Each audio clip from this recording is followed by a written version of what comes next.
തമിഴ്നാട്ടിലെ തെക്കൻ ജില്ലകളിൽ ഇപ്പോഴത്തെ മധുര ശിവഗംഗ ജില്ലകളിലാണ് മാട്ടുപൊങ്കലിനോടനുബന്ധിച്ച് അനുഷ്ഠാനം എന്ന പോലെ ജല്ലിക്കെട്ട് നടത്തിവരുന്നത്. സാഹസിക കായിക വിനോദമായ ജല്ലിക്കെട്ടിന് തമിഴ്നാട് സർക്കാർ അനുകൂല നിലപാട് കൈക്കൊണ്ടതോടെയാണ് 70 ഉപാധികളോടെ മദ്രാസ് ഹൈക്കോടതിയുടെ മധുര ഡിവിഷൻ ബെഞ്ച് ഞായർ തിങ്കൾ ദിവസങ്ങളിൽ മധുരയിലും ചൊവ്വാഴ്ച ശിവഗംഗയിലും ജല്ലിക്കെട്ടിന് അനുമതി നൽകിയത്. തമിഴ് സമൂഹത്തിലെ ഒരു വിഭാഗം ജല്ലിക്കെട്ടിനെ വിശ്വാസത്തിന്റെ ഭാഗമായാണ് കണക്കാക്കുന്നതെന്ന് തമിഴ്നാട് സർക്കാർ കോടതിയെ അറിയിച്ചു. ജല്ലിക്കെട്ട് നടത്തിയില്ലെങ്കിൽ ദൈവകോപം ഉണ്ടാകുമെന്നും അതുവഴി മേഖലയിൽ വരൾച്ചയും പ്രകൃതി ദുരന്തവുമൊക്കെ ഉണ്ടാകുമെന്നും ഇവർ കരുതുന്നതായും സർക്കാർ സത്യവാങ്മൂലത്തിൽ പറയുന്നു. അതുകൊണ്ട് തന്നെ ജല്ലിക്കെട്ട് നിരോധിച്ചാൽ അത് ക്രമസമാധാന പ്രശ്നം ഉണ്ടാക്കുമെന്നും സർക്കാർ കോടതിയെ അറിയിച്ചു. എന്നാൽ ജല്ലിക്കെട്ട് മൃഗങ്ങളെ ദ്രോഹിക്കുന്ന വിനോദമാണെന്നാണ് മൃഗസ്നേഹികളുടെ വാദം.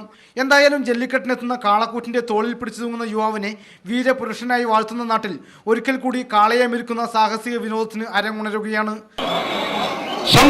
தமிழர் கூட்டமே ஆறுமை ஆறுமை ஆறுமை சபாசு சபாசு சபாசு மொட்டை ஓட்டு ஓட்டு ஓட்டு மாட்டு வலிக்க